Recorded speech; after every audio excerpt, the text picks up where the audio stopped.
Chairman of the Defence Committee about Afghanistan. Tom Tugendhat. Thank you, Mr. Chairman. Thank you for coming, Prime Minister. On behalf of Tobias Ellwood and myself, I wanted to ask about OPERIC. Now, I realise you're making a statement tomorrow, but given that more than 450 servicemen and women were killed on operations, given that more than £22 billion was spent, I'm sure you'll be keen to tell us how an inquiry is going to be conducted on our deployment to Kabul, to Helmand, and later the withdrawal. Well, thank you very much, Mr. Tugendhat. And of course, the people of Afghanistan have been the beneficiaries of, as you know, decades of UK support and investment. We've done our level best to help the stability, the security, the peace of that country. You yourself, Tom, have served there, and it has been a huge commitment. Hundreds of British troops have died in that cause, and if you ask me whether I feel happy about the current situation in Afghanistan, of course I don't. I'm apprehensive. I think that the situation is fraught with risks. We must hope that the parties in Kabul can come together to reach an agreement, and somehow or other we must hope that an accommodation must be found eventually with the Taliban. That we have to be absolutely realistic about the situation that we're in, and what we have to hope is that the blood and treasure spent by this country over decades in protecting the people of Afghanistan has not been in vain, and that the legacy of their efforts is protected, and that's what this government will try to do as far as we possibly can with our American friends. The situation is difficult. I will be making a statement tomorrow on it, Tom. I think probably it'd be better not to anticipate any further the statement I'll make. And on the matter of the inquiry, you're ahead of us there. I think it's those servicemen and women who lost their colleagues and their families will want to know that lessons have been learned, or lessons are being learned and implemented. How will we make sure that that happens?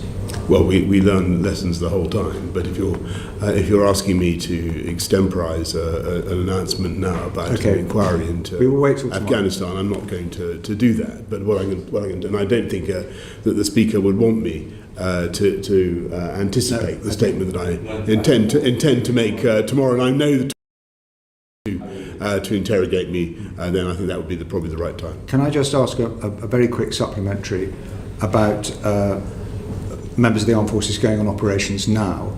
Most of our NATO allies are double jabbing their personnel before they go on operations. They're not relying on their civilian rollout in order to make sure that their servicemen and women are vaccinated. Is this something that you could at least take away and address?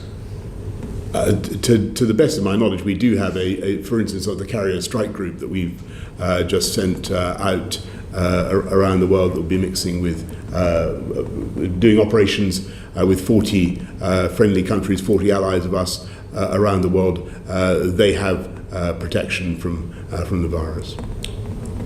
Thank you. We'll crack on. Short questions and short answers, and we'll get through all the stuff we want. Chris Bryant. Thank you. Prime Minister, in the general election you told miners in Mansfield, we will make sure no miner signed up to the mine workers pension scheme is out of pocket. We will make sure that all their cash is fully protected and returned. I have looked into it and we will ensure that's done. When is this categorical pledge going to be honoured? Thanks, Mr. Bryant. The mine workers pension scheme members are receiving payments that are 33% higher than they would have been thanks to the government's guarantee, and on most occasions the scheme has been in surplus, but we remain resolutely committed to protecting the pensions of mine workers and supporting their families. No, but you guaranteed that the additional money was going to go to them, and you were going to sort out the issue which all MPs of all political parties on the Bayes Select Committee agreed to a report which said that the £1.2 billion in the Investment Reserve Fund, which was put in there by miners, should go to miners and their widows now, not to the government. Will you undertake to honour that pledge? Well, as I told you, the trustees do have freedom to be less risk averse with their investment strategy, and I will certainly come back to you on the point that you raised. No, but the government's already told the Bayes Select Committee that you're not going to honour that pledge. So do you not know the facts of this?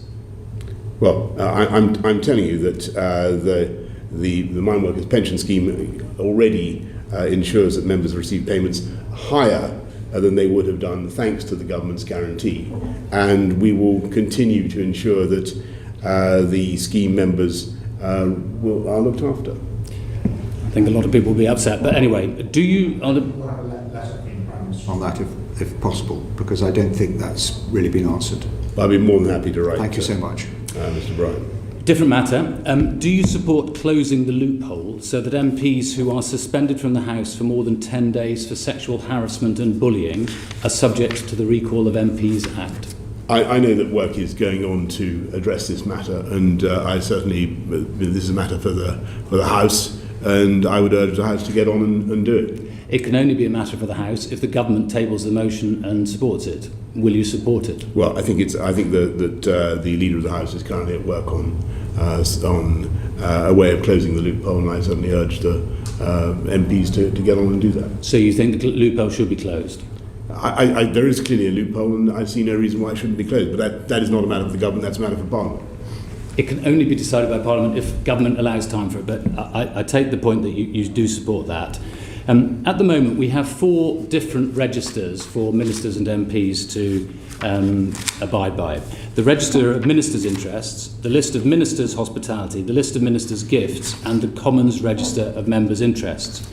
They all publish these at different times, at intermittent periods, in different places, and according to different rules. Isn't it time we had a single set of rules governing all of these matters? Well, some matters are clearly a matter for Parliament and concern the actions of MPs, and it wouldn't be right for the executive, for government to determine how those work. Matters relating to the conduct of ministers are a matter for the executive, and I think that's quite a sensible division.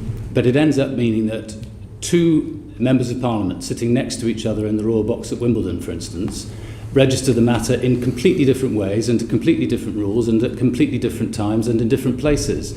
That just isn't fair, is it?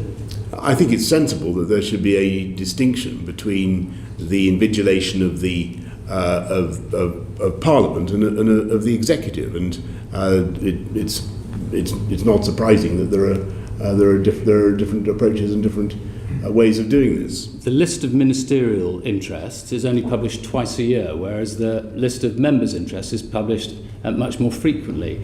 By the time the list of ministerial interests appears, lots of the interests that were relevant at one point during that time are no longer appear in the list at all, because they are apparently deemed no longer to be relevant. Wouldn't it make much more sense to publish the list of ministerial interests every month? Well, it's certainly an idea, Mr. Bryan. I'm happy to look into it, but the system at the moment is that MPs and ministers have to publish their interests. The public can scrutinise them, and that's entirely as it should be. And I would encourage everybody to do that, to put in their MPs' interests in a timely way, as well as their ministerial interests. But for the most of the last year, the list of ministerial interests hasn't even been an accurate list of ministers, because it's updated so rarely that it simply isn't. No member of the public can spot in real time what are the interests that might be affecting a ministerial decision. Well, the list of ministerial interests, to the best of my knowledge, has only recently been published. It's there for your interest and for the public's information. People can look at it and draw all the conclusions they need to draw. I'm glad you referred to it. The latest list says that interest did arise in relation to the refurbishment of your flat in Downing Street, as set out at paragraph 32 of the Independent Advisor's annual report. Paragraph 32 then says, an interest did arise, but does not say what that interest was, because it says that by the time of publication, which was delayed by many, many months, this was no longer relevant. So can you tell us what was the interest that you should have declared? How much was it? When was it paid off? And why was it not registered in the parliamentary register of members' interests? For the very good reason that there is a ministerial register, and all that needed to be registered was duly registered as the advisor on ministerial interests, Lord Geit, has confirmed. That's not actually what he says. He produces an entirely circular argument between paragraph 32 of one report and another paragraph in another report, neither of which reveals both of which say that there was an interest that should have been declared and that it has not now been declared. I have nothing to add to what I just said, and Lord Geit has said that everything that should have been registered has been registered in the proper way. Final question from me. When a minister lies, they should correct the record. I presume you agree. Of course. They might do so inadvertently. That's the general assumption of how we do our business in Parliament, that no minister deliberately lies, though there have been occasions in our history when that has happened and a minister has been forced to resign. It seems that you very rarely correct the record. Why is that? I think I'm going to need you to give me a chapter and verse there, as they say. I think there are plenty of instances where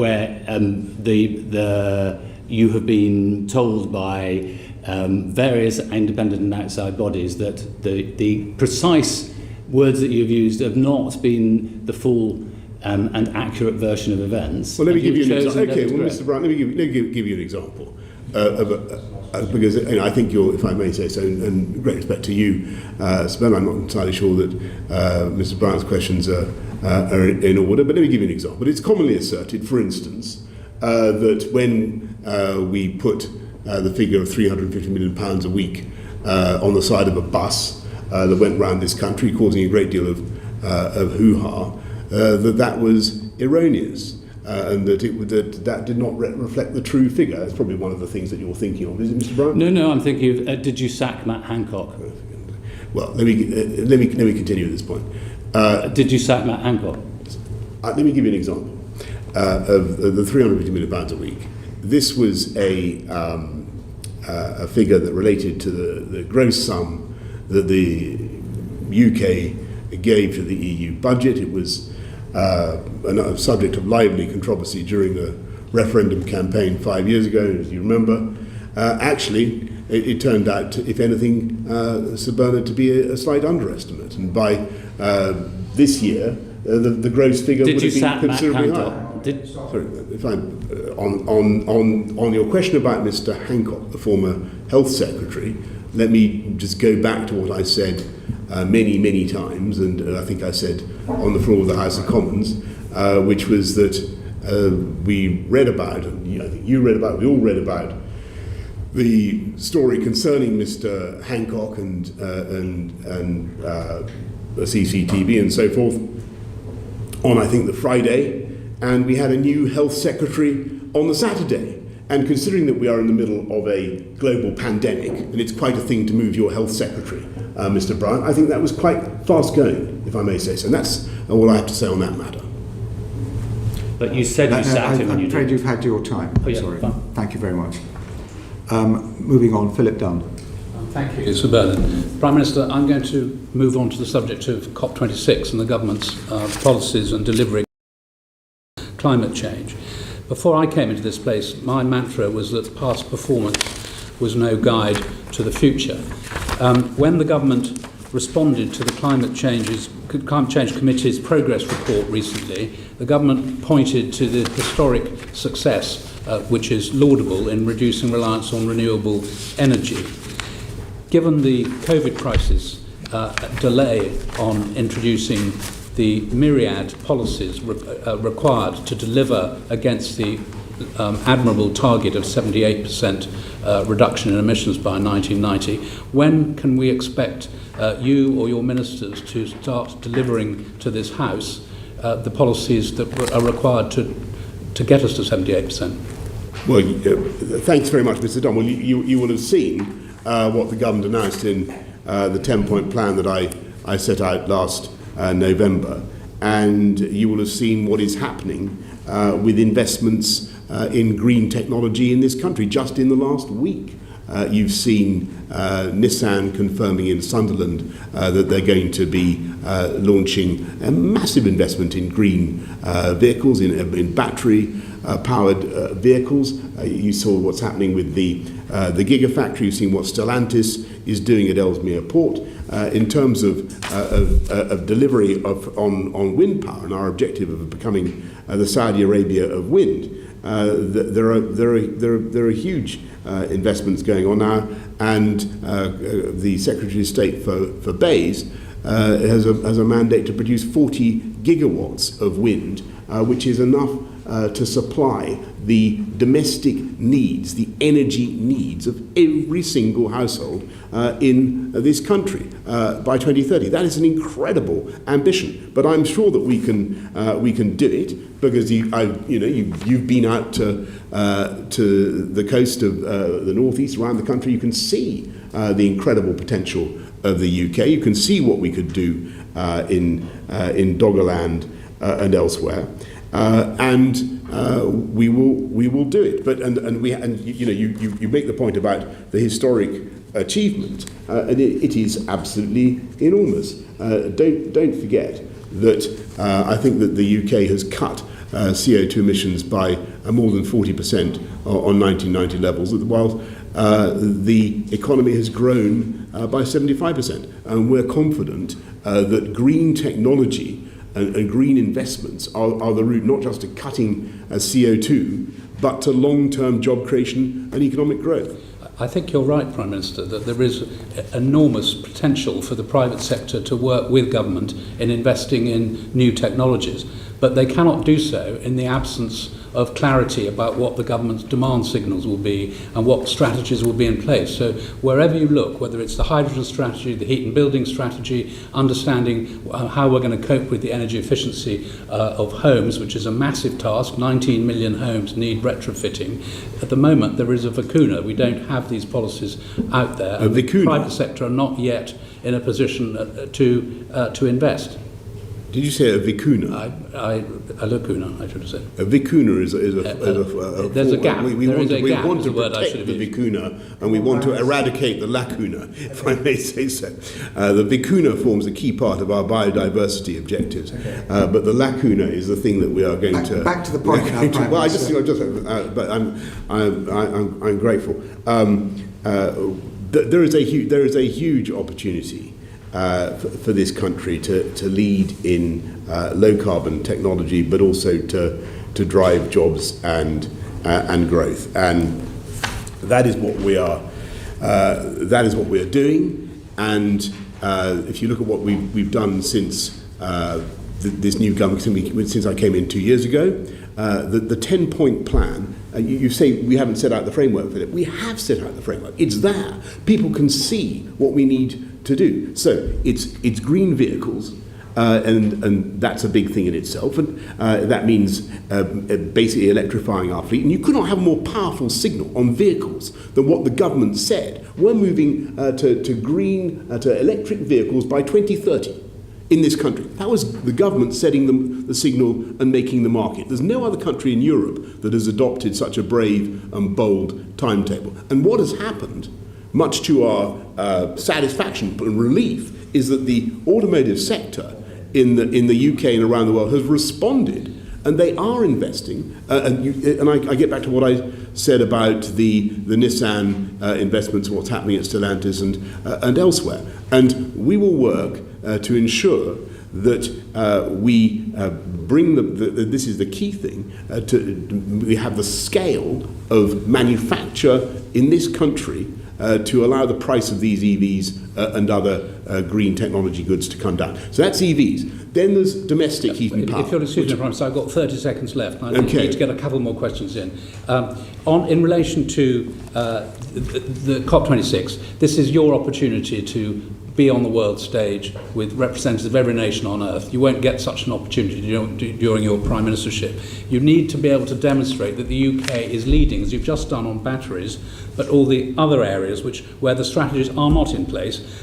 Are we going to see these coming out before COP26? Let's take hydrogen strategy, for example. Many other countries, there are 16 other countries that have developed a hydrogen strategy. We don't have one.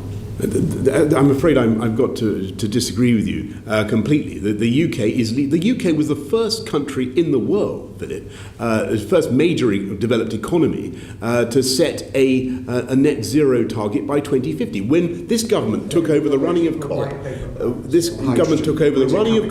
only 30% of the global economy was committed to net zero by 2050. It's now 70%. We have a huge on hydrogen.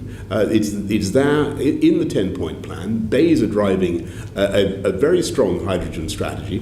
And they haven't published it yet, Prime Minister. That's the point. And if you look at what's happening with carbon capture and storage and the creation of hydrogen, green hydrogen, blue hydrogen, in the northeast and elsewhere, I think you're right. I think hydrogen is a big part But we haven't got a published strategy. But it is only one of the horses that we're betting on. It must be a big Mr. part of the Dunn, solution. I have a quick It's not the final only question, where I think we can agree. You, I believe, were as shocked as I was to see reports of Amazon destroying unsold consumer electronics from a warehouse less than an hour away from Glasgow, where you'll be holding COP26.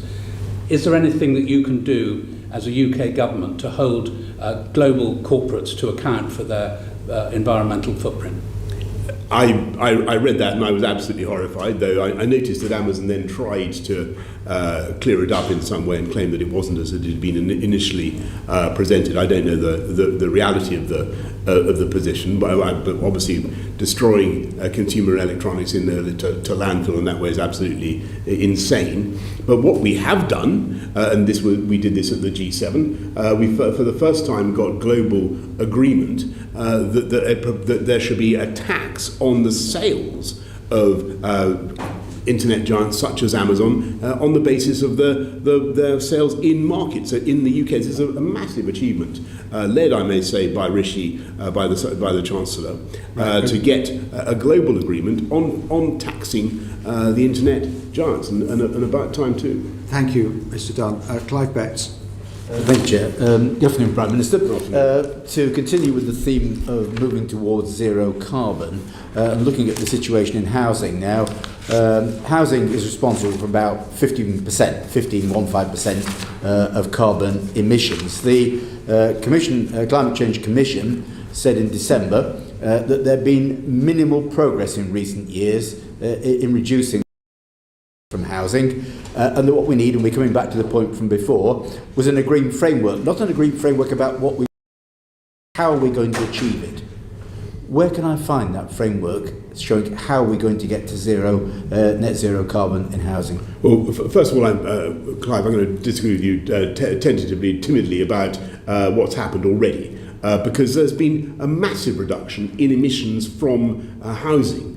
And it's been, if you look at the proportion of emissions now that come from transport, that's because we forced down CO2 emissions from domestic heating and also commercial property. Now the big challenge. So and let me just give you one statistic: 40% of homes in England, that's 10.8 million homes, are now above energy performance certificate band C. That's up from only 12% in 2009, which was about but what the Commission said, Prime Minister, was that there had been reasonable progress up to 2015. The last 5 years, there's been minimal progress. That's in the Commission's report. Well, what I'm saying is there is massive progress that has been made and continues, but not in recent years, and continues to be made. So what we're doing now, and I'm going to be frank with the committee, this is something that is very difficult to pull off, because what we need to do is to ensure that we're able to heat people and homes and provide them with power in an affordable way, whilst also reducing CO2. And you know perfectly well, Mr. Betts, that the ways of doing that through ground source heat pumps or air source heat pumps, or through hydrogen, as Philip was saying, these are the principal alternatives that we have. They are. And what we're doing is building a market, working with with manufacturers, with the whole sector, to ensure that just as we're doing that with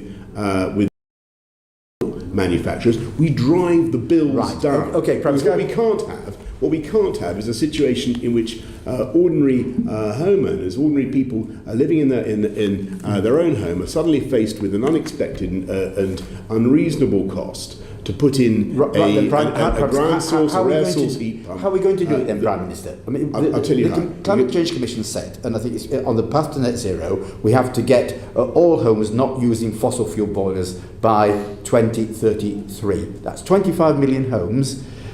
Last year, there were 38,000 heat pumps put in homes, 38,000, and by 2033, all homes have got to either a heat pump or a hydrogen boilers, which aren't currently yet available. Where is the plan to do that?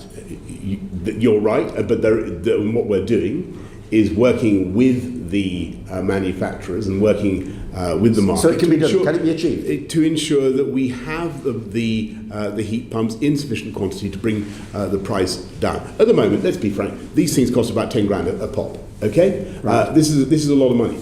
For ordinary people, we've got to make sure that when we embark on this program, that we have a solution that is affordable and that works for people, and we won't do it. We won't be imposing it until we've So been able is to the 2033 the target then one that's going to be delivered? I think we can do it in a very rapid timescale, and that's what we are doing. But it takes a great deal of determination. It means working with the producers. It means driving down the cost. And it means, as I was saying to Philip about electric vehicles, it means setting the market and setting the parameters. And at the moment, the prices are too high. Right. Can I just talk then about future planning? Because one organisation looking at planning is an organisation called Place Shapers. Now, they're an organisation, you probably won't further term, Prime, I understand that, of middle-sized housing associations. They have about 1 million homes in their responsibility, 1 million homes. They've looked at what it would cost them, part of their business plan, to get to zero carbon homes by 2050. For 1 million homes, they calculated it was going to be £104 billion. Only one of them could do it without going bankrupt. So where is the financial plan to enable social housing providers who want to do the right thing to be able to plan ahead and do it? I think in a way you're repeating what I've just said, which is that... Where is the plan? The plan is to work with the manufacturers of these... Yeah, but where is the financial plan to enable housing associations to afford it? And we'll be bringing forward a plan under carbon budget. When's that? Under carbon budget. Can we have a date? We will be bringing forward a plan before COP 26 before COP, we'll have a date in November this year. Before COP, you will be getting a plan on the decarbonisation of the domestic market in this country, Clyde. But what I'm saying to you, and I think people will be interested in this.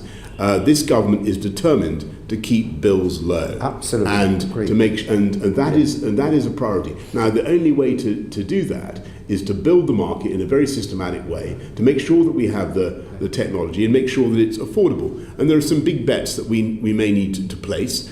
Some bets we may need to place on hydrogen, but also some bets on ground source and air source heat pumps. And that is what we'll have a plan where government shows their financial support both for social housing and for owner occupiers who want to do the right thing as well. Yes, and there are the models and the solutions may be very different across different types of housing, different housing stocks. You know all the arguments, but you'll see it long before COP26. Good. We look forward to it. Moving on to Caroline Noakes. Thanks, Bernard. Are you hoping for any gender-specific outcomes from COP26? And if so, how will they be measured? Thanks very much, Caroline. I think that the COP26 programme is one that will be of immense benefit to all of humanity.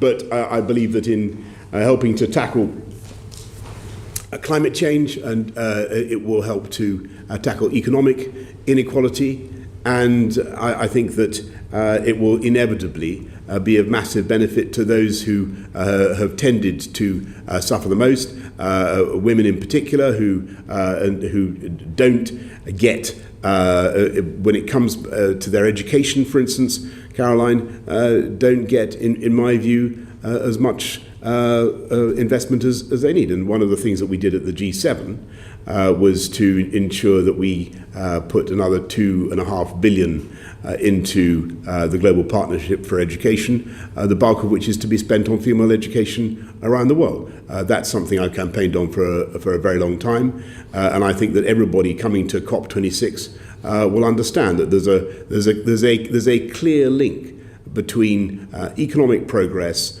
sorting out climate change, addressing climate change, and empowering and advancing women, and ending the injustice that so many young girls around the world receive far less investment in their education than young boys of the same age. Will the cuts to UK aid help those girls, Prime Minister? The UK is actually investing more, putting more money into education, female education. I think we're putting £453 million into the Global Partnership for Education, and Uhuru Kenyatta of Kenya is coming to London in just a few days' time to help us raise even more. Thank you. Moving on, Tom Tugendhat. Thank you, Mr. Chairman. Prime Minister, at the G7, you didn't manage to get any of our 6 closest allies to pledge to abandon coal use. How do you think you're going to manage to get China to do something similar in Glasgow?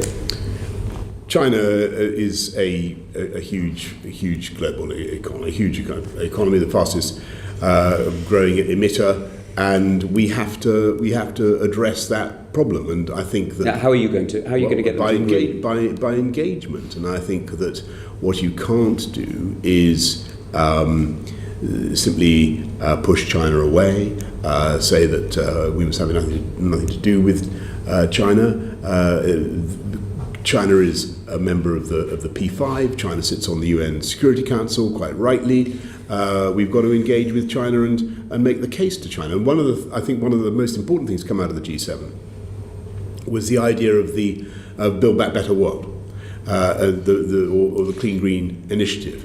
And that is a way. I'm going to go to my questions, Prime Minister, rather than your answers, if you'll forgive me for a second. You're stretching more it. interested in your questions than my answers. No, I'm interested in your answers. Your prerogative, Mr. Tugendhat. I'm interested in your answers to my questions, not to the questions you'd wished I'd asked. You did say in the General Assembly in 2019 that digital authoritarianism is not, alas, the stuff of dystopian fantasy, but of an emerging reality. How is that compatible with your recent decision, or rather your government's recent decision, not to call in Newport wafer fab for investigation? This is a very difficult business, and this relates to people should know this relates to a chip manufacturer in Wales. We're looking into it. I've asked the National Security Advisor to review. So it is being reviewed now. We will look at it again. But don't forget that the Business Secretary told me it was a matter of the Welsh Government. Thanks to they've rather sweetly asked us to deal with it. But what I can tell you, Tom, is that thanks to this government and our prudence in passing the National Security and Investment Bill, which I'm sure you voted for, I did. Good. We are able to take action. Well, I'm delighted. It's a very important bill that you passed there, and therefore, if it's not used at a time. I want to stress and on this issue, and there will be others. Don't forget, this is the government. When I came in, we took the very difficult and painful step, and Greg will know all about this because you were, I think, Business Secretary, you had to deal with this. We took the very difficult and painful step of having to extricate this country from the Huawei. I remember it was a very successful rebellion. So this government is spending a huge quantity of taxpayers' money to make sure that we get Huawei out of our telecommunications networks, or out of the critical.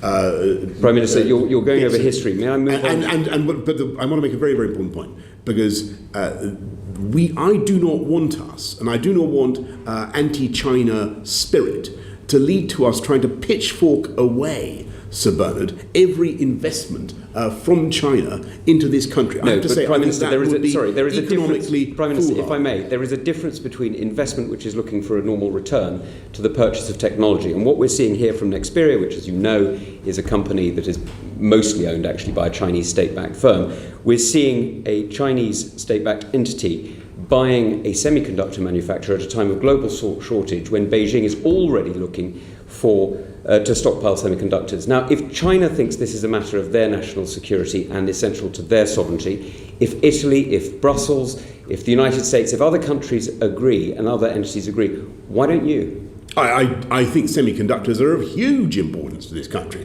And one of the things that I wanted to look at immediately as I became Prime Minister was whether or not we could become more self-reliant. And I'm told it costs about £9 billion for us to build a proper semiconductor factory. It's a lot of money, particularly during a pandemic, where we're thinking about what to do. There is this company. They make a lot of semiconductors in Ireland, as you know. But there is this company in Newport. We have to judge whether the stuff that they are making is of real intellectual property value and interest to China, whether the real security implications. I've asked the National Security Advisor to look at it. Now, you mentioned the pandemic, and I'm delighted you did, because your decision on 0.7 to 0.5 must have been a very difficult decision for you, as you committed so publicly and clearly and frequently to 0.7 yourself, and I remember as Foreign Secretary you did as well.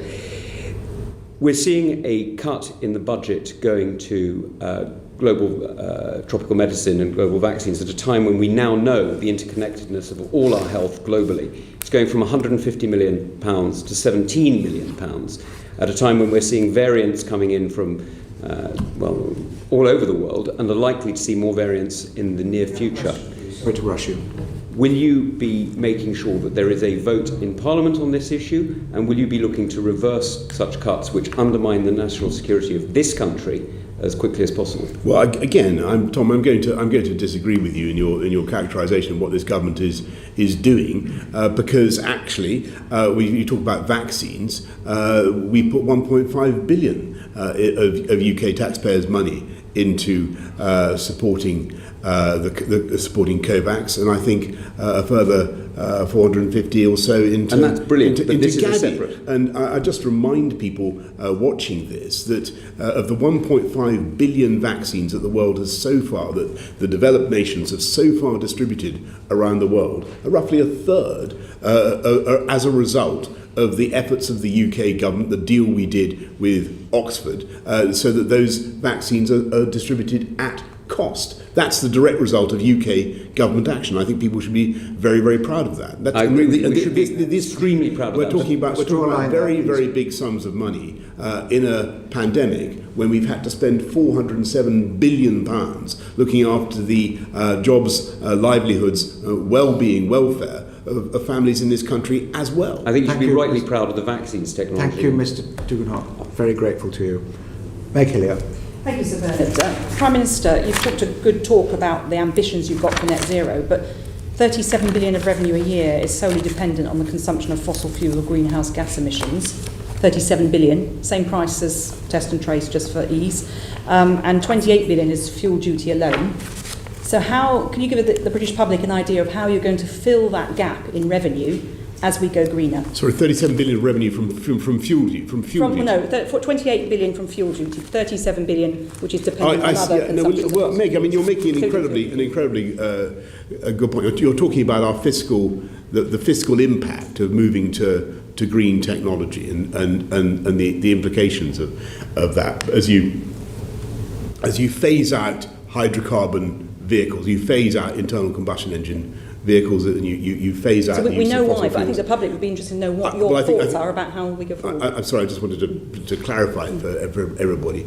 There is a down the line, of course, the Exchequer will start to see a loss of revenue. What I don't want to do, and let it be said now, and I saw some misreporting about this. What I don't, or some misunderstandings, I should say, I don't want to see fuel bills go up to compensate, if you see what I mean, Meg. So that is not the way forward.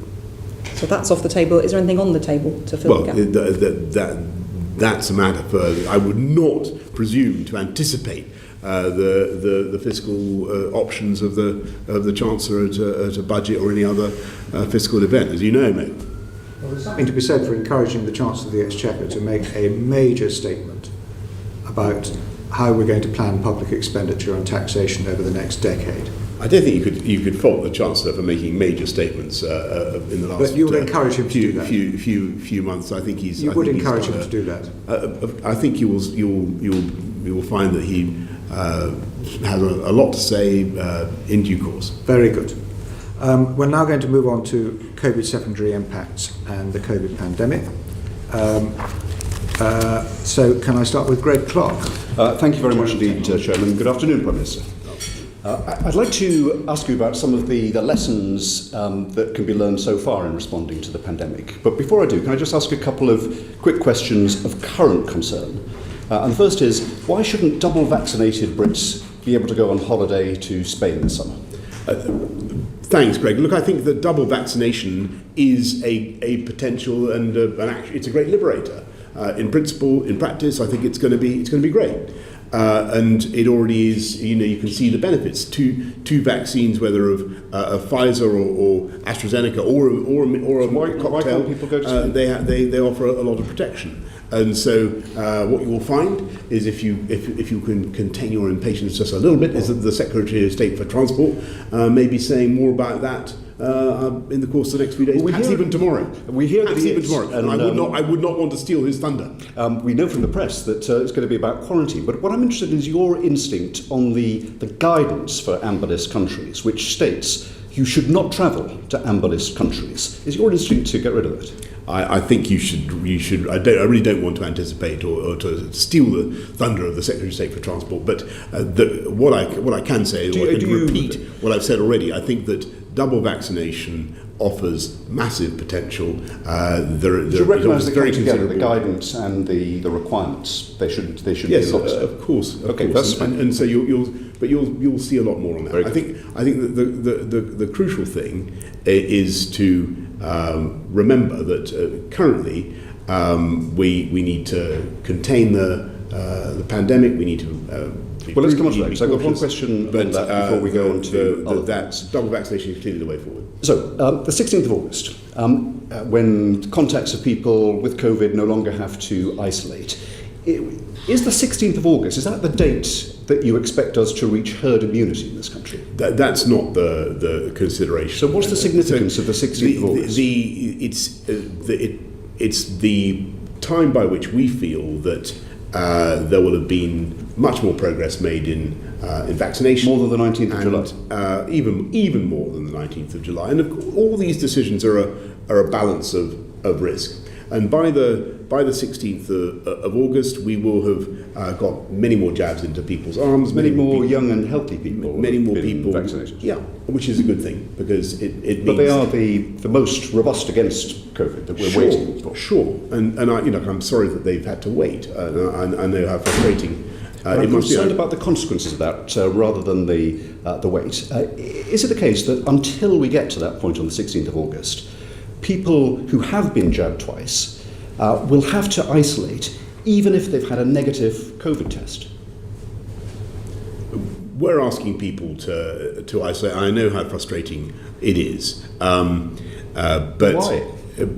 Because we have to. I'm afraid this is a highly contagious disease, and we have to do what we can to stop its spread. And that's the Have you seen judgment an we take. estimate of how many contacts will have to isolate during that extra 28 days after the 19th? Well, clearly that will depend on the spread of the. Indeed, but have you seen an estimate? I haven't seen any data on that, and obviously it will depend on the numbers. So the Health Secretary has said that there could be around 100,000 infections a day, and if each of those has 2 contacts each, that's 200,000 a day. So over the course of that 28 days, the extra days that have been imposed, that's over 5 million people. Is that a reasonable step? And have you considered how many hospital admissions that is going to prevent? We've been looking at all the data and trying to strike the right balance. And So what are the two sides? Well, the two sides of it are that you could simply say we're going to dispense altogether with self-isolation and move straight to a testing regime and not bother with asking people to do that anymore. The difficulty with that is that you would be effectively allowing many more people to be vectors of disease than by continuing with our plans. But do you have an estimate of how many fewer hospital admissions would result from that? I can't give you that number. What I can certainly say is that we believe that the programme of test, trace and isolate has actually made a massive difference to the disease. You know, and I know that you respect Sir John Bell, the Regis Professor of Medicine at Oxford, and he, in evidence to my committee, said at the very least you should be able to be tested and released from COVID rather than to have to isolate for that period. And what he said was that actually it's more likely that people will comply with the guidance if there's a way out of it if they test negative. Will you consider at least taking Sir John's very expert advice? We're moving to testing. That's rather than but isolation. Before the 16th of August. That's the date where obviously we keep all data under review. We'll always be open to looking at the data, but that's we think the sensible approach. We want to retain the tool of asking people to protect others from the disease. It's been effective. It's an important no matter thing to do, how many people and I think we should stick with it. It affects, and no matter what the result. Let me ask you one last question. Obviously, we're going to have the public inquiry that will look back when it's all over. But it is important to learn lessons on the way, and the Science and Technology Committee and the Health and Social Care Committees are conducting an inquiry into that. What would you do differently, given experience, and what would you do the same?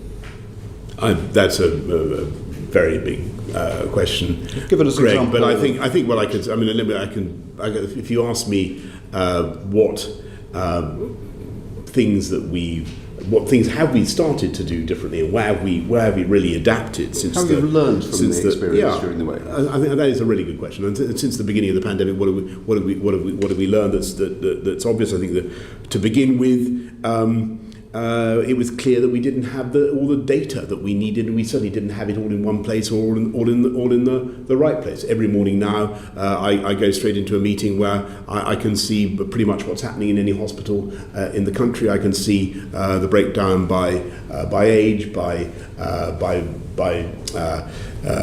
variant type. I can see exactly what's happening in pretty much real time. So we've set up the UK Health Security Agency. We brought that. So data we didn't have, and now we have. I think that diagnostics was an obvious thing. We didn't even know how to make a lateral flow test when we began. We didn't have the technology. In this country, we now do. We now have a diagnostics industry that's growing. PPE, we remember how difficult and how traumatic that was. So these are lessons learned on the way. We now have the ability to make 80% of our PPE in this country. to say nothing of vaccine technology, which is obviously developed massively. I think the single most important thing, I mean, and I know how much, Greg, you care about this, and I think you're right. The single most important thing that we've learned, or certainly that I've learned, is the massive benefits to our country, to our society, to our economy of investing in science. And there is, you could not have a clearer object lesson than the discovery of the Oxford vaccine and the impact that is now having on our ability to open up our society in a way that otherwise, frankly, we couldn't. Well, I certainly agree with that. Thank you. Well, thank you very much. We're running over time badly, but we will press on as quickly as possible. Mr. Timms. Thank you. Good afternoon, Prime Minister. Good afternoon. Last October, the Working Pension Selection, on a unanimous cross-party basis, recommended that the £20 a week universal credit uplift should be made permanent. And last weekend, all 6 of the Conservative former Secretaries of State for the Working Pension since 2010 made the same call. How do you respond to that call? I understand very much why people want to continue to invest in and to support the poorest and neediest in this society, and that's what we're going to do.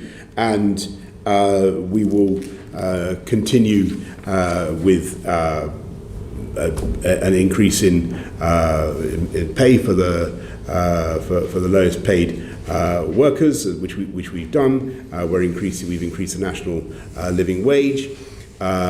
We've given councils huge sums to help those in greatest need. I think 4 million families have been helped to pay their council tax bills. You refer to the universal credit uplift amongst many other things that we have done, and they're huge, and they're part of the 407 billion. But I want to stress that as we come towards the inflection point in this pandemic, when we start to lift the non-pharmaceutical interventions, we start to lift the restraints on society, start to lift the government-imposed diktat that told people they couldn't go to work. Remember what we were saying.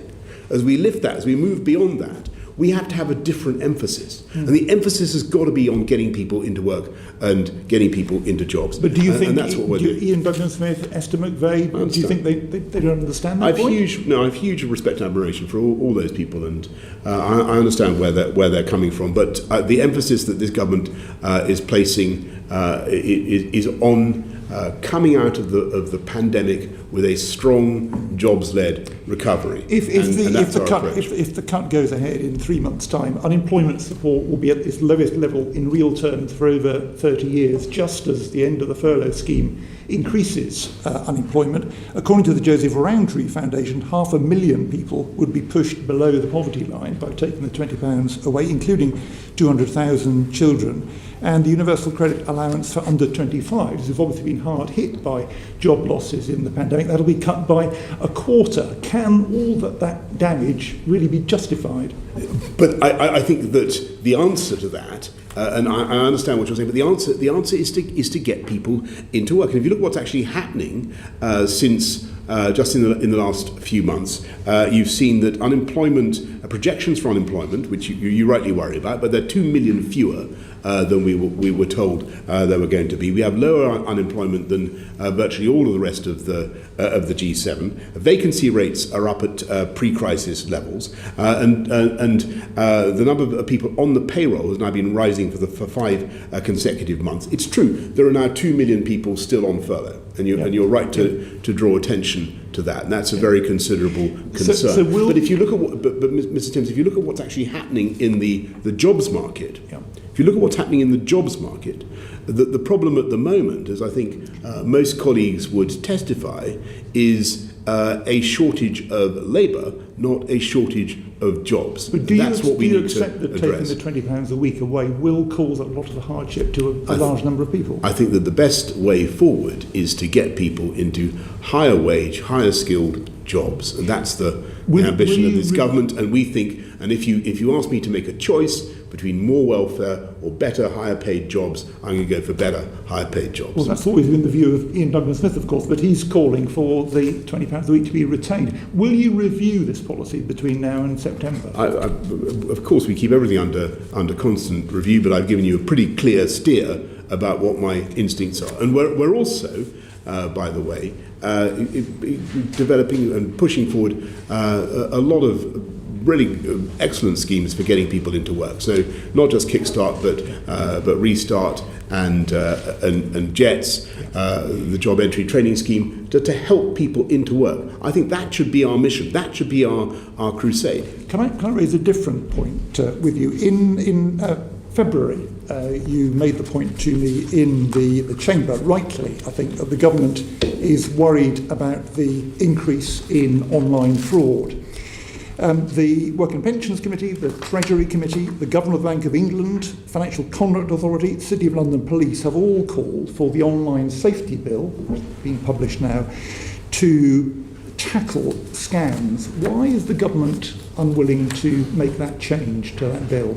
I'm not aware that we're failing to do that. But I'm very concerned that we should tackle fraud, and indeed I'm told that the online safety bill does just that. And companies it does it for a very small part of the problem, which is user-generated content. It doesn't do it for online advertising, and that seems to be on a much longer-term track. And it's causing huge problems. So I wonder whether you could just have a look at the current online safety bill and see whether it could be changed to tackle online fraud. I'm told that the bill will tackle a wide range of content and takes a focused approach to tackling online fraud. If you feel that it's in some way inadequate, I'm more than happy to look at it. But I know that the one of the key objectives of the online safety bill is to tackle online fraud. I'm grateful. Thank you. Thank you, Mr. Timms. Robert Halfon, Education. Thank you, Chair. Good afternoon, Prime Minister. We've got Argentinian levels of hyperinflation in our schools, with 640,000 pupils being sent home this week compared to 385,000 the week or so before. The Centre for Social Justice have identified 93,500 ghost children who, for the most part, have not even returned to school since they were fully opened on March the 8th. We've also got exam orphans with Year 10 pupils due to sit GCSEs next summer, missing 1 in 4 days of face-to-face teaching. Of course, the £3 billion catch-up programme is hugely welcome, but what is your long-term plan to address endemic pupil absence, those pupils who've not even been back to school, and establish a level playing field so that all students have a fair crack of the whip doing exams next year? Thanks, Robert. And I know how much you care about this and how vociferously, vehemently you campaign on this issue, and you're right. And what's happened over the last 18 months has been for many children really debilitating. And there's no question that they've lost unconscionable amounts of teaching and learning time, and we must remediate that. We must make it better. It's probably the single most important investment that we can make. So in addition to the 14 billion that we're putting into education that we began with as this government, we have a catch-up plan for a £3 billion catch-up plan so far, and before we come to anything that the Chancellor may do later on this year. And what that focuses on, you ask how we're going to do it. I think the thing that works, and the thing that I've found that parents and teachers and pupils respond to, is more direct one-to-one, one-to-two tuition, and actually focusing on the needs of the individual child, and drawing out where they're going wrong, and really trying to focus on that. So we've got a massive program of that. I completely am with you on that. I support the catch-up plan. 3 billion is a significant sum of money, but we know that the catch-up programme thus far is just reaching 44% of pupils on free school meals. Surely it should be focused on the most disadvantaged, and it doesn't address the endemic absence, the 93,500 children who are barely not in school virtually for most of the time, as I said, the Centre for Social Justice have identified. So why not redirect the way the catch-up programme is running, and also expand the Troubled Families programme to try and get these children back into school? Rob, I think the best look. I know how unbelievably frustrating it is for parents and for pupils at the moment, because of the numbers that are out of school, because of the isolation policy that Greg and I were talking about just now, and the bubbles being sent home. And I understand why schools have been taking the actions that they have. They want to stop the spread of COVID, and they're quite right. And I fully support them. But the best thing is to move, as I think the Secretary of State for Education said yesterday, from bubbling to testing as the answer. And as I was saying to Greg, that is one thing that will help us to keep more kids in school. There are plenty of other children who are losing school time for other reasons, as I think you're hinting. We need to deal with that in a very, very determined way, and we need to. There will be more that I want to do on time in school, and making sure that we invest in the school timetable as well. So just finally, Chair, so just to be clear, that you will have a focus on the close to 100,000 kids, I call them the ghost children, and haven't even been back in school since even when they fully reopened in March. But do you not think there should be a long-term plan for education, which a significant part of it would require a longer school day, not just for academic catch-up, but for extracurricular activities such as sport and well-being? And what more needs to be done to convince you as Prime Minister and the Treasury that a fully funded long-term plan with a longer school day is worth supporting and giving proper resources to? We're looking at the evidence, and if I'm absolutely frank with you and the committee, to begin with, some of the evidence that was assembled was not as good as it could have been. The evidence on timetable, the evidence on lengthening the school day wasn't as powerful as it was on tuition, for instance. But that doesn't mean it's not the right thing to do. I do think it's the right thing to do. The question is how you do it. What sort of activities? Is it enrichment? Is it academic? What's the mixture?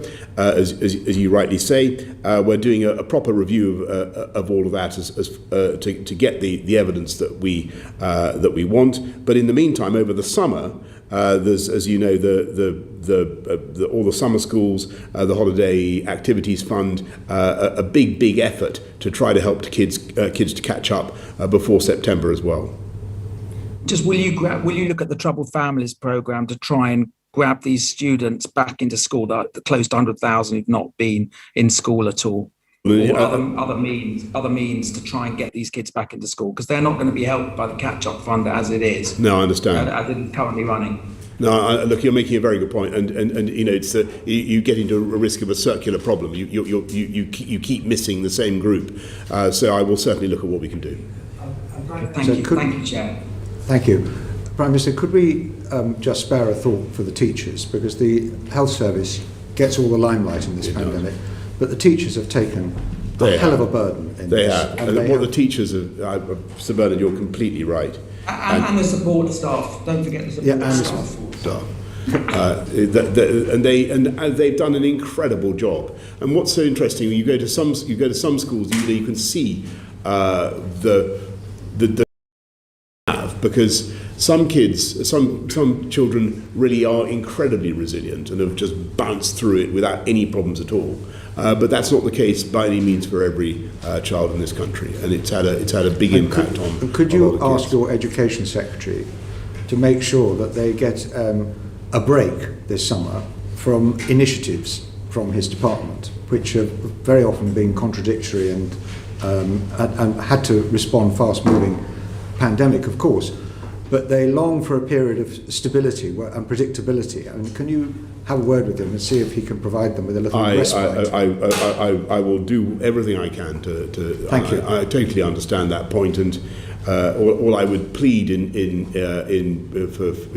mitigation and forgiveness from our wonderful teachers is it has been difficult to work out how to keep some things going, how to do examinations, and but your point is well made.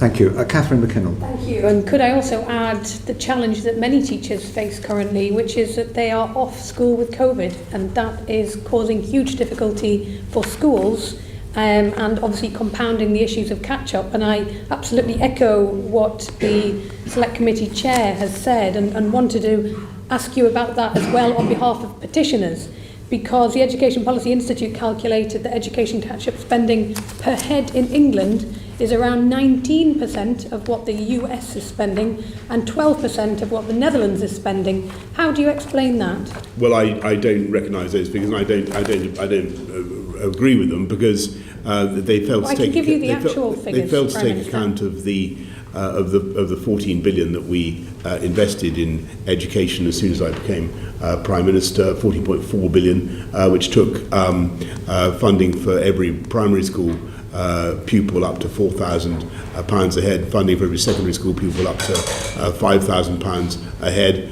So we began with massive investments, and we've added another 3 billion, and there will be more to come. So, yes, the overall spending on catch-up for English pupils is £310 per head, and in the US it's £1,600 per head, and in the Netherlands it's £2,500 per head. We know the impact of this pandemic has been enormous on children and young people. Why is it that the Prime Minister feels we don't need to invest in helping them catch up and make the best of going forward in the future? Well, that's obviously not how I see it. We're making a thick end of £20 billion investment already, and there will be more to come. So, moving on to the impact of current COVID numbers and also the potential impact when the restrictions are released on the 19th of July. I know you've said on many occasions you don't actually have the data, which is quite concerning, because the impacts on current COVID levels, particularly in regions like the North East, where we're seeing a surge, we're already seeing businesses unable to function, hospitality businesses having to close. If I take nurseries, for example, they have to maintain legal ratios of staff to children in order to stay open, and the early years sector has a very young workforce, many of whom are not double vaccinated.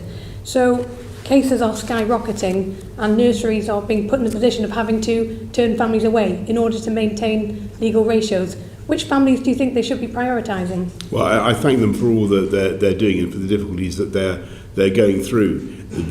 As I was saying to Greg earlier on, we have to make sure that we use the tools we have to in the form of isolation to get through this particular phase. It won't last long. You talk about businesses or hospitality sector businesses closing. Actually, thanks to the vaccine rollout, we were able to get through to step 3, and now it looks as though, we'll take the final decision on July the 12th, but it looks as though we'll get through to step 4, which will allow them to open up fully without the need for the 1 metre rule, and that will, that's the most positive thing that can happen. But that's all in theory, Prime Minister, because the reality is that businesses are facing huge staffing issues, with many having to isolate and therefore not able to function as businesses. It's in the hospitality industry, it's in many other industries, but particularly in those industries where a lot of young people are employed. So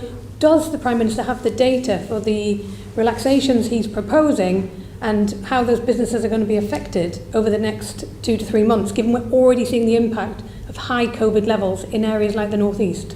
Yes, if I may respectfully say, I don't think it's possible to argue simultaneously that businesses need to be able to be more open and at the same time to oppose the relaxations. It's not quite clear to me. I'm asking the Prime Minister I had a bit of this whether earlier you've seen the data. That's not the argument I'm making. You can't have it both ways. You're either in favour of opening up and the rest of things. I'm asking for the data. I'm asking whether you've seen the data. I've already been very clear that we have data about hospitalizations and deaths. We have data about predictions for where they might go, but then they're available under the SPI-MO charts. You can look at them, but they're speculative at the moment. We're tracking in about the middle of the projections that SPI-M made for the third wave, if we went ahead with all the openings. So we're the middle to low end of the projections that they made, if you look at the graphs. So the current crisis has put many new parents, particularly mothers, at risk of redundancy. So 2 years ago, the government announced it would extend redundancy protection for new mothers returning to work to 6 months. That was 2 years ago. When is this going to happen? We want to help new mothers to return to work, but we want to help everybody to get back into work. When is the redundancy protection going to happen that's been promised? I can't give you the answer to that particular payment, but what I can certainly tell you is that at the moment the problem is, as I said earlier on, the problem is not so much a shortage of jobs or a lack of vacancies. The problem is a shortage of labour, and that is what we need to fix. That doesn't stop women returning from maternity leave being made redundant. No, and I don't want to see that happen. 1 in 9, are currently awaiting government legislation on it. Can you let us know when you're going to bring that in? Well, we'll do everything. Of course, I will let you know about that. But our intention is to help everybody coming back from maternity leave to get into work or back into work as fast as possible. Thank you, Prime Minister. Thank you. Caroline Noakes. Thank you, Bernard. Prime Minister, can you tell me what specific initiatives ministers are bringing forward to build back in a more feminine and gender-neutral way? Caroline, we are doing everything that we can to ensure that we have a recovery that is, as I was saying just now to Ms McKinnell, that gets our women back into the workforce. I know that they've had particular problems, making sure that we get everybody back to work in a way that is, as I say, fair across both sexes. Actually, if you look at what's happened with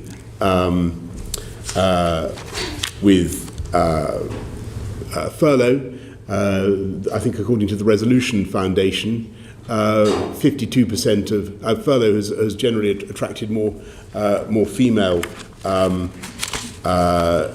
recipients than male so far, which I think is positive. And it's evidence, Prime Minister, that women were more likely to be in sectors that were shut down longer. What level of female employment do you regard as evidence that we have built back in a more feminine way? Well, Karen, we want to make sure that we have female employment rising across the board. We want to have employment rising across the board. And just to quote what the Resolution Foundation said, they said that the economic impact of COVID-19 has been surprisingly equal for men and women. That doesn't mean that there aren't specific problems like the one that's just been referred to on returning from maternity leave that we must address, and we will. But your own ministers won't publish economic impact assessments on furlough, so we don't know from the government's own figures what the impact has been across different genders. Well, I'm quoting from the Resolution Foundation report. But how about quoting from the economic impact assessments of your own ministers and the Government Equalities Office? Well, as you know, Caroline, all policies must, under the Public Sector Equality Duty in the Equality Act, be scrutinised for their impact on different groups. But the information I have is that The gender pay gap is at a record low.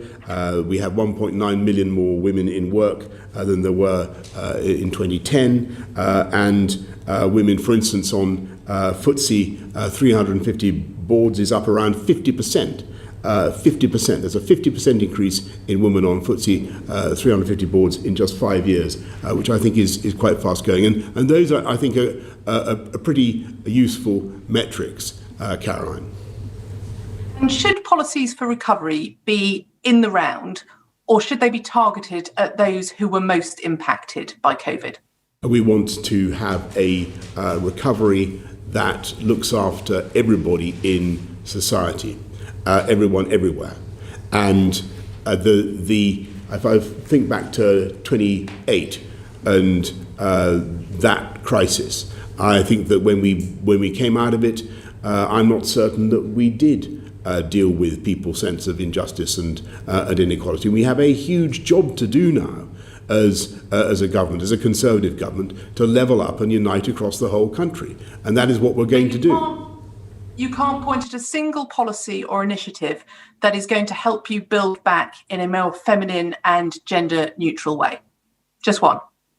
Well, I've mentioned the results. I've mentioned already what we've done by reducing the gender pay gap, Caroline, to an all-time low. If you look at, let's just give you an example. Look at the Foreign Office, for instance. We now have female, which is leading. If you want to look at a more feminine approach to tackling climate change, it is our diplomats around the world in Washington, in New York, in Beijing. They're female, Caroline, and so many, and they are the people. They are the people at the tip of. They are the people at the tip of the UK mission to build back better for the world. I think if you look at our climate change negotiators, Caroline, half of them are female, and they're doing a fantastic job, as I was saying earlier on. And they have succeeded in building back better for Britain and the world by getting 70% of the world's economy to commit to getting to net zero by 2050. That's a fantastic achievement by British women. Thank you.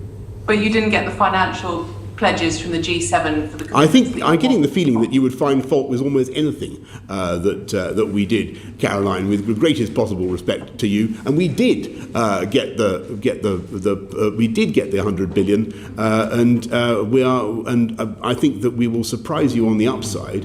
And British women in COP and represented in this government, as they are abundantly, will surprise you on the upside by what they achieved to build back better in a more feminine way. And if you can think of a way of saying build back more feminine in a pithier way, then send me a postcard. Well, our sole role is to find fault so that you can make things even better, Prime Minister. Meg Hillier. Thank you, Sir Bernard. Prime Minister, you talk about building back better and levelling up. What's your message to people who are living in seriously overcrowded accommodation, who, since the time you've been Mayor and Prime Minister, have seen toddlers grow into teenagers in that accommodation, who are working but can't afford the private rents and can't afford to buy? Your government has fuelled house purchases, but what support are you going to give to those people who need better housing? Well, don't forget that this government, first of all, you mentioned that my time as Mayor, and I'm glad you do, because it gives me 80% private rents was your definition of affordable. Gives me the opportunity to point out the paucity of the current Prime Minister, I'm actually asking about what you're doing as Prime Minister. Can I just mention? I mentioned it doesn't mean that. But Prime Minister, if you want to talk about your record as Mayor, Prime Minister, that was when you defined affordable housing. Can I just speak? If you could let me finish. You defined affordable housing as 80% of local private rents. Do you know what private rents are in central and inner London? This is the government that actually just increased local housing allowance again. Don't forget, in order to tackle precisely that. That doesn't tackle the overcrowding, Prime Minister. And the supply. when you talk about supply, and if I can talk about the record of the previous Mayor of London and the current Mayor of London, that's banned apparently, but it's a relevant consideration. I built far more. You're homes. the big boss now, I Prime built Minister. far more homes than needed. But now across the UK, we had this last year a record number of housing starts, and never let it be forgotten that the Conservatives, I think, in Prime one Minister, year, my point is, one year, Prime built Minister, more council your homes, own government built more council homes Prime Minister, than Labour did but in 13 Prime Minister, years. your government cannot even tell us how many social housing units have been built. You're fueling a supply but for purchase, which is fine for those who can purchase, but for many people, particularly in expensive parts of the country, like my constituency, cannot purchase and cannot rent. Don't forget, Meg, that we built more council homes in 1 year than your Labour Party, your Labour government did in 13 years. Okay, so I won't take any lessons about building social homes. And I built more. Enough, is it, and I built more in London than the current mayor has done or will do. And we will, and by the way, I disagree with you respectfully about. People's ambitions for home ownership. I do think social housing is of massive importance. We must build more social housing. That's totally right. But I think ultimately lots of people in this country, in their 20s, 30s, 40s, Prime Minister, should you're have playing the chance games with my words. I have ownership. nothing against home ownership, but Well, many people you could have fooled simply me. can't You could have- afford you could have it. fooled me. Many people simply can't afford it. Made your point, Meg. Thank you very much, Prime Minister. I prefer respectfully as part of the discourse. Can we move on to post-Brexit impact, and we go to the Chair of the Scottish Select Committee, Pete Wishart. And thank you, Sir Bernard, and good afternoon, Prime Minister. Since Brexit's happened, there seems to be a whole lot of activity around what's referred to as strengthening the Union. What if it becomes clear that Scotland doesn't want the Union strengthened? I'm not at all sure that that's true, Pete, and you and I have had many exchanges on this in the past, but I think that there was a vote in 2014. I think it was pretty clear what the people of Scotland wanted. It was decisive, and in terms of the Union, Pete, just look at it. In a dispassionate way, the strength of our common institutions was really palpable during that pandemic. Well, what I am looking at is just an election that was held less than 2 months ago, and as you know, Prime Minister, what was elected was a majority of MSPs who favoured independence for a nation. So, that would indicate to me that there doesn't seem to be such an appetite for a strengthening of the Union. In fact, quite the opposite. So would you just do this Scotland anyway, regardless of what our democratic institutions say about this? Would I do what? Strengthen the Union, do whatever that is supposed to be. Would you do it just like you imposed the Internal Market Act upon Scotland, just like you decided that Scotland would be taken out of the European Union, even though it was rejected by the overwhelming majority of people in Scotland? Is it just something you'd do to us? Is this how you're going to approach Scotland and the Scottish Government now? Just do things to us? No, I don't think it can be bad for all the constituent parts of the Union to have their trading relations strengthened, to have their friendship strengthened, to have their means of easy communication strengthened, their routes from one part of the Union to another strengthened. It seems to me to be a good thing and something that's pretty hard to argue against. Well, it's just that your former senior advisor, rather uncharitably, said you were an unthinking unionist who thinks devolution was a disaster, who would like to reverse it but won't dare try. That's pretty accurate, isn't it? Would you reverse devolution if you had the chance? No. What do you really feel about devolution? Pete, I was a massive beneficiary of devolution. As I was just saying to Meg Hillier, it was the Labour government's decision to in the late 90s to follow the John Smith package and to devolve that enabled me to become Mayor of London, and and I think it was a great thing. Now, what you didn't find when I was Mayor of London, you didn't find me endlessly attacking central government and moaning about it, and you didn't find me endlessly trying to shuffle off blame and responsibility on the central government. I took responsibility. I took responsibility. If I may say, I think the problem is not with devolution. The problem is with the party in power. Just on that, this disaster seems to crop up quite a bit because the one you have admitted to it and you conceded to is that when you were speaking to Northern Tory MPs, you said that devolution was Tony Blair's biggest mistake, and again you referred to it as a disaster. You did say that, didn't you? I certainly think that there are disastrous aspects of Scottish government, Scottish national.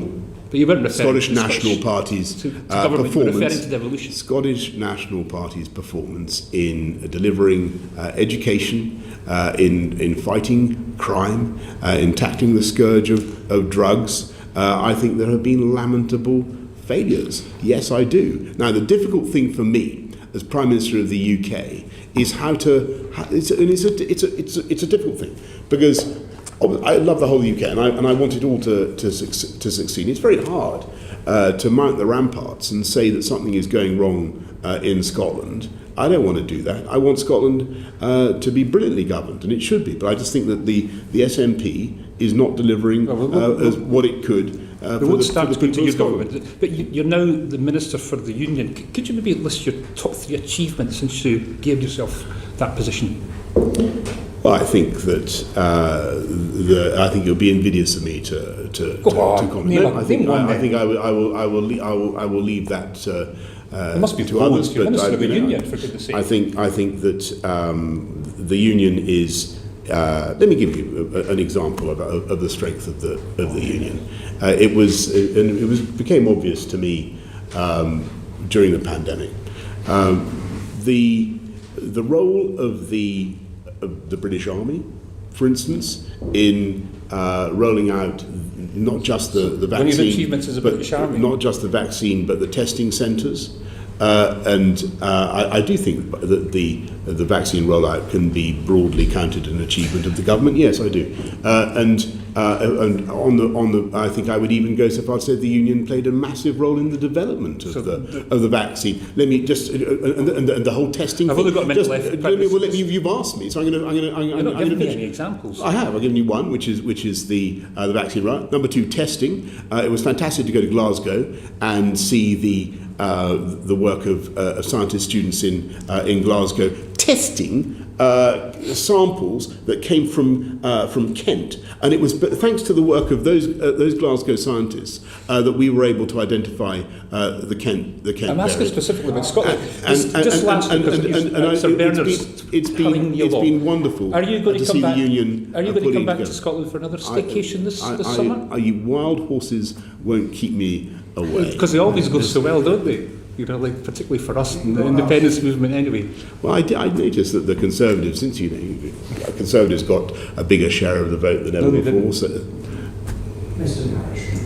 Thank you very much, Mr. Jenkins. And it's come to the West Country, Prime Minister, for your holiday this year. Come to Devon, the sun shines always in Devon. Now, with Brexit becomes trade deals, and we've now got an in-principle trade deal with Australia, which we welcome strategically. Now, what it brings with it is, in the future, beef. So, we've got great ruby red beef being reared on Exmoor. We've got great lambs across the and great milk.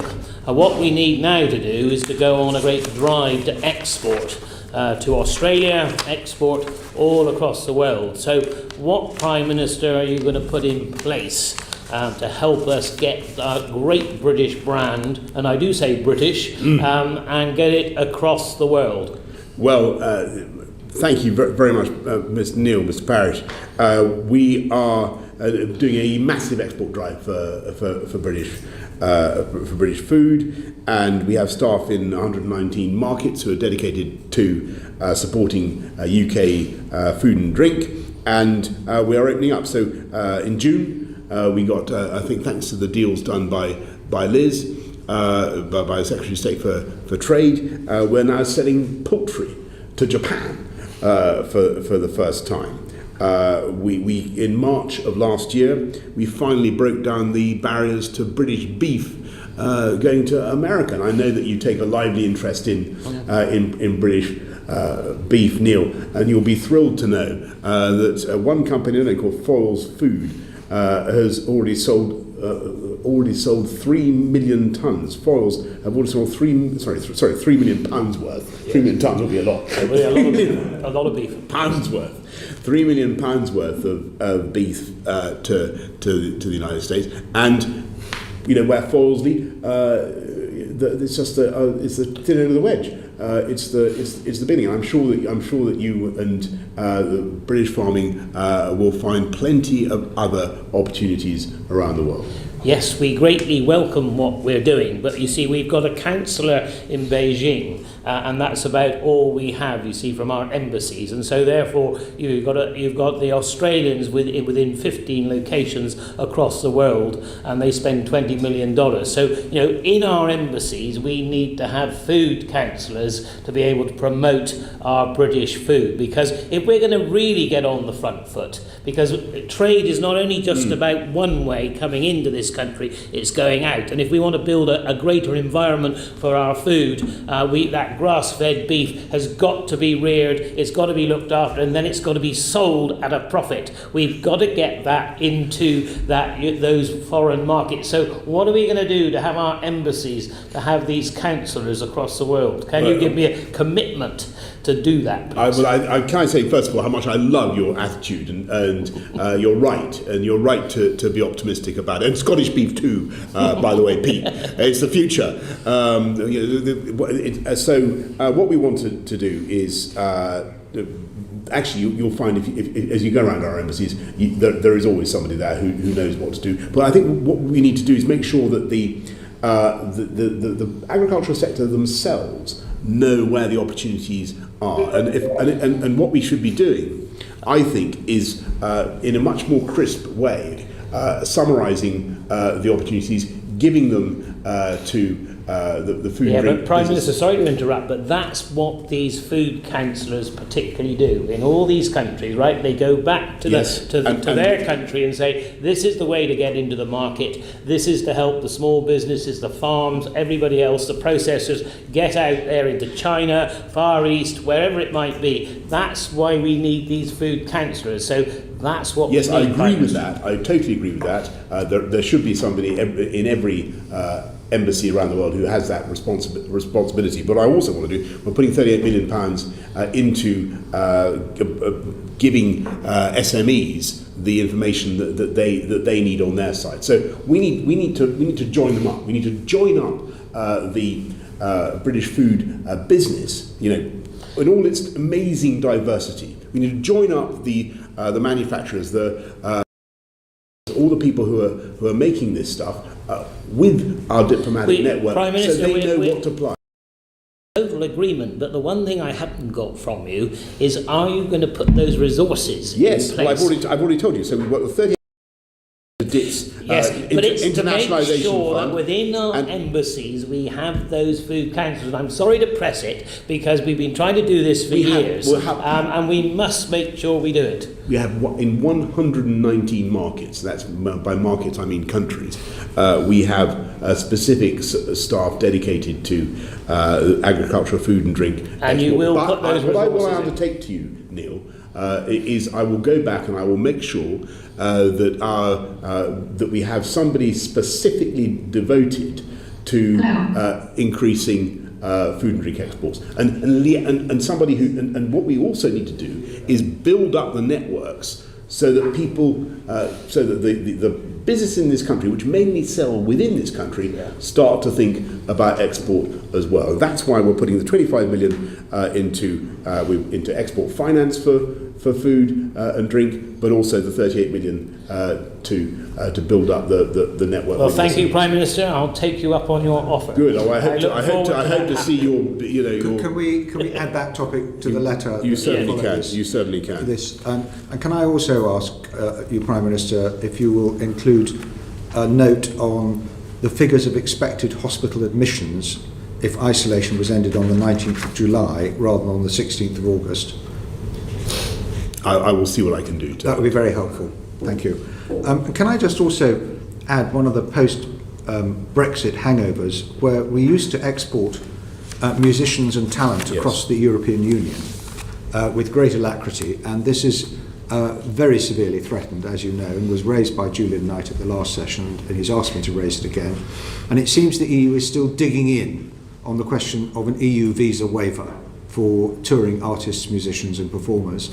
In your talks with Chancellor Merkel, and I did raise this with you by letter before you saw her, did you get an opportunity to raise this with her? Well, in fact, Germany is one of the better countries on this issue. And I mean, we didn't specifically discuss this at our recent meeting, but the Germans are better than some others. About 17 EU members are quite good. 7 are not so good, and we are working on it to sort it out, and we will. Now, the proposal that for a total visa waiver is obviously an interesting one. You'd have to ask yourself, well, what other professions could you include in that? And it's hard to see where you would draw the line. And you know, Mr. Bernard, you campaigned heroically for taking back control of our borders and for coming out of the EU. We wouldn't want accidentally to reverse that in this particular case by gradual erosion of our freedom. So we are making a great deal of progress, and I appreciate how frustrating it is. And I know that Sir Elton John is in talks with other EU partners about how to speed this up, but I feel it's very much in their interests. This is something that all our societies benefit from massively, and I hope that it will be speedily resolved. Well, I think I would have enjoyed asking Chancellor Merkel who wants to stop cultural exchange, which was one of the objectives of her visit. No, the as far as I answer can is the remember, European Commission. Yeah. Because we would not stop visiting artists coming to our own country, but we are losing people from London permanently. They're going to take up residence in other European countries with European citizenship because they can't pursue their careers by staying in London. I hope that we're not, and the evidence doesn't seem to support the view that we're losing all EU nationals because, after all, as you will have noticed... No, it's not about EU nationals, it's about British citizens taking up citizenship in other countries because their career opportunities are so limited compared to what they were. It's a very serious problem, Prime Minister. I hope you'll encourage Lord Frost. I will, and I know that you're a distinguished and famous chorister, Sir Bernard, and I hope that your own your gigs have not been in any way restricted as a result of this so far, and I will make sure that we do whatever we can. I've been resting for some time. I'm now going to move on to Simon Hall, Chairman of Northern Ireland Committee. Thank you, Chairman, and good afternoon, Prime Minister. Prime Minister, I think you and I will agree that there is nothing in the Northern Ireland Protocol which in any way affects negatively the constitutional integrity of our United Kingdom. Now, while you and I might see that and understand it, there's a growing group of people who live in Northern Ireland, you will be aware of this, who are very concerned that the protocol is in some way a stepping stone to a border poll and a reunification referendum and the like.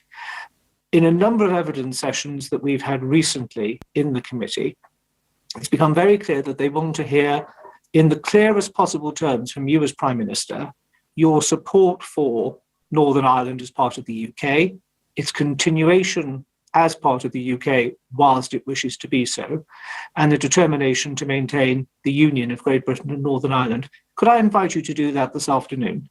You certainly can, Simon. I've just been called an unthinking unionist by my friend Pete. I don't think I'm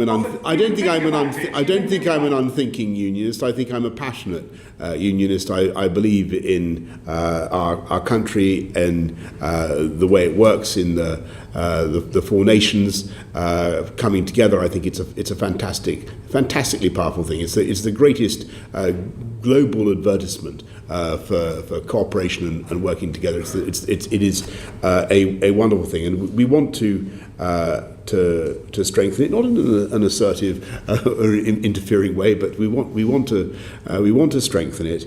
And there is, Simon, absolutely no threat to Northern Ireland's place within the United Kingdom, and there should not be. Let me measure my words. There should not be from the protocol. And it's clear in Article 6.2 of the protocol, for instance, that all sides are asked to use their best endeavours to ensure that there is free trade, a seamless movement between Great Britain and Northern Ireland. It's clear that Northern Ireland is part of the sovereign territory of the United Kingdom. That's all clear from the protocol. The unfortunate thing is that the protocol is being applied currently in a way that causes some of the anxieties to which you've just referred. And so what we have to do... I wanted to come on to that one. Yes. So I did want to come on to that point.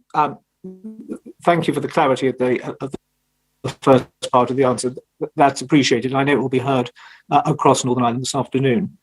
The Joint Committee was clearly set up because it was known that the protocol at the start wasn't going to be perfect, that there were going to be issues that would need to be addressed, and that is best done through a position of mutual political trust. Business, we keep hearing in the committee, will abide by whatever rules it is that we as politicians require them to abide by, as long as there is certainty and clarity and stability in the delivery of those. What value, if you will, would you put on that issue of political trust in the workings of the Joint Committee, with a bit of give and take, which I know is not always palatable to some, but with a bit of give and take on both sides, to make sure that the protocol is working as well as it possibly can, so that those benefits of one foot in both markets, which is a unique selling point for Northern Ireland, can be maximised?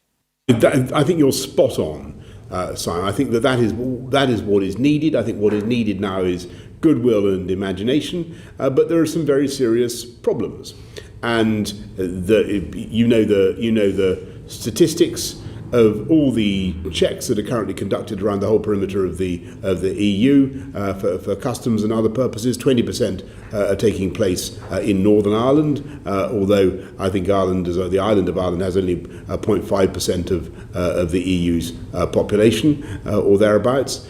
You've got a very difficult situation in which vital drugs have not been able to be moved from Great Britain to Northern Ireland, 30 drugs, including cancer drugs. I think about 200 companies have stopped shipping stuff. There's been impediments to the movement of guide dogs, of parcels, of potted plants, of tractor parts. I think I'm right in saying that ASDA is not actually, they don't actually have ASDA shops in the Republic of Ireland, and yet ASDA goods coming into Northern Ireland have all to be checked.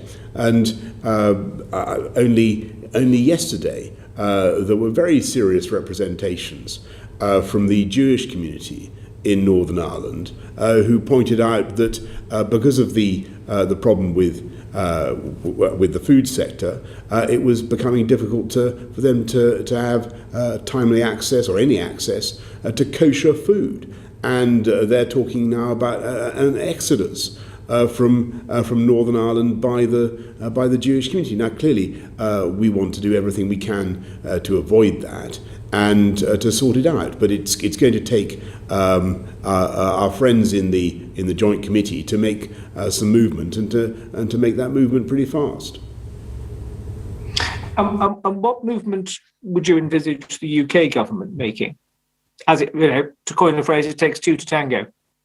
I think we've been very clear that we are implementing the protocol. The UK is a faithful, obedient servant of the law. The things that I have described are a direct result of what UK officials are doing in upholding the law and obeying the EU jurisdiction. The problem is that I think, and I think any impartial listener of this conversation, I think that the way they're trying to implement the protocol is currently grossly disproportionate and unnecessary.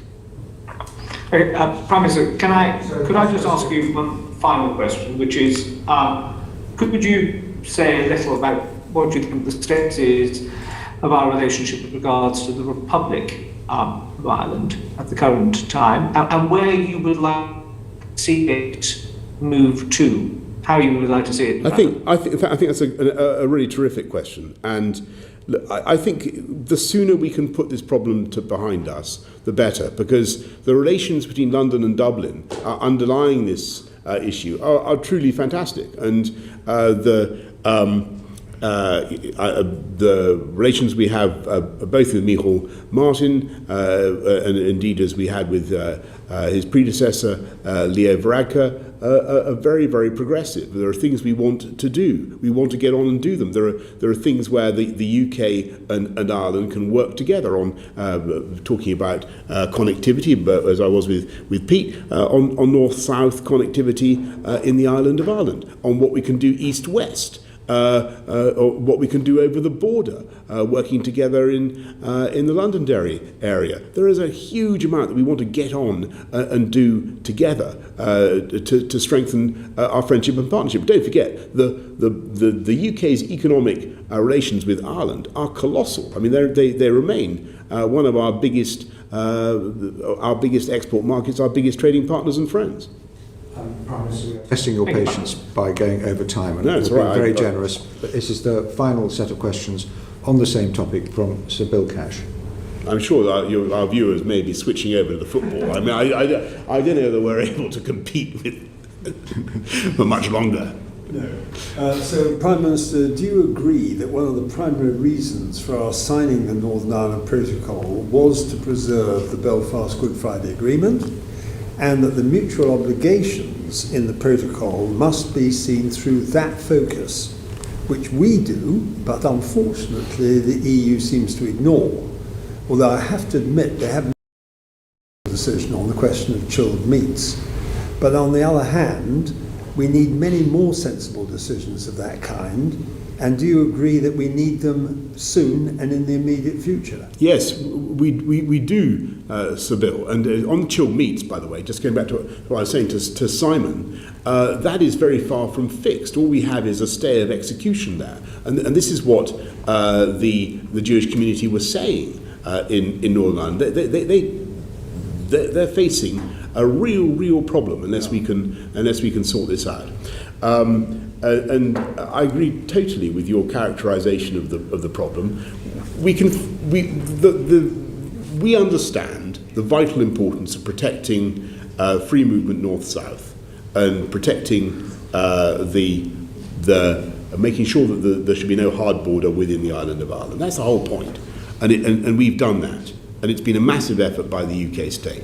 What we agreed was that to make that happen in a reasonable way, we would undertake to do certain checks on stuff that could circulate, in theory, in Ireland itself, after arrival in Northern Ireland. That's what we undertook to do as an act of neighbourliness, to look after the EU single market, which is what they wanted us to do. We also agreed, unfortunately, that the EU could have a say in how this was done. And that has been the problem. And they've been implementing the protocol in a way that is producing the types of anomalies that I've been describing. And we need to fix it. So given the unique circumstances, as the protocol states, of the Northern Ireland situation, which is both deeply historical and deeply political, with the marching season coming on and all the rest of it, Do you agree that we must also focus on stability, trade, peace and community relationships in Northern Ireland without in any way apologising, and to pick up on what Simon was saying earlier, on our insisting on the constitutional integrity of Northern Ireland as an inviolable part of the United Kingdom? Absolutely, and that's after all what it says in the protocol. That's So, right, yeah. I think that is a very fair point. I think what we all need to do is work rapidly on some solutions, fix this thing fast. I think it will take some effort, but we really can't exclude anything. We've got any actions that the UK government may need to take, as I've said many times, to protect what it says in the protocol, the East-West dimension of the Belfast Good Friday Agreement, which is equally important as the North-South dimension, clearly, and to protect the territorial integrity of the UK. And how often do we have to say to them, it's in your and our mutual interests to be flexible about this arrangement, because actually it may be written down in a certain fashion, but actually the truth is, you want to get this right, you have to have a degree of mutual cooperation and flexibility. Yeah, I think that's right, and we will. The noble Lord Frost will continue to make that point with his customary diplomatic force and skill. Quite right. And ultimately, couldn't we recognise that Article 13.8 of the protocol actually does presage the possibility of superior arrangements to the protocol, alternative arrangements? It does. And that if that is going to be protecting the Good Friday Agreement more effectively and treating the two communities with more parity and fairness, that would be the right way forward. Completely right, Sir Bernard, and it cannot be beyond the wit of man, as I think you and I and others have been saying for at least 5 years, for technology to come to our aid and sort it out. Well, Prime Minister, thank you very much. You've been very patient, staying an extra 20 Thank you. minutes. I'm very grateful to you. Won't detain you a moment longer. Order. Thank you.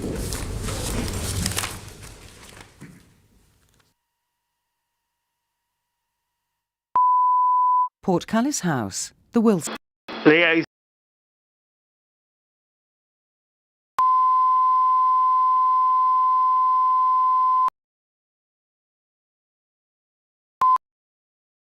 Liaison Committee.